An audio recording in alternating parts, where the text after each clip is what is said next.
పోలవరం నిర్వాసితుల్ని పట్టించుకోవట్లేదంటూ సాక్షి ఒక పెద్ద కథనాన్ని ప్రొజెక్ట్ చేసుకొచ్చింది. పరిహారం పునరావాసం మీద పార్లమెంటరీ కమిటీ సీరియస్ అయింది. పునరావాసం కేవలం 22.66% అన్నది. భూమికి భూమి ఇవ్వకుండా నగదు ఎరవేశారు. గిరిజన ప్రాంతాల గ్రామ సభ నిర్వహణ డొల్లయింది.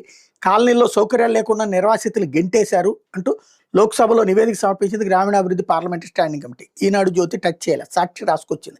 జాతీయ ప్రాజెక్టు పోలవరం కోసం సర్వస్వం కోల్పోయిన నిర్వాసితుల బతుకులు మాత్రం ఎక్కడ వేసిన గొంగళి అక్కడే ఉన్నట్టున్నాయని గ్రామీణాభివృద్ధి పార్లమెంటరీ స్టాండింగ్ కమిటీ ఆగ్రహం వ్యక్తం చేసింది.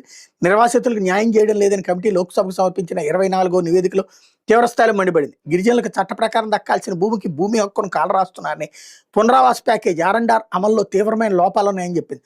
2024 నవంబర్ నాటికి పోలవరం ప్రాజెక్టు పనులు ఓవరాల్గా 53.47%, హెడ్వర్క్స్ 74.27%, ప్రధాన డ్యాం పనులు 75.6% పూర్తయ్యాయని తెలిపింది. కానీ ప్రాజెక్టులో అతి ముఖ్యమైన భూసేకరణ పునరావాసం పనులు మాత్రం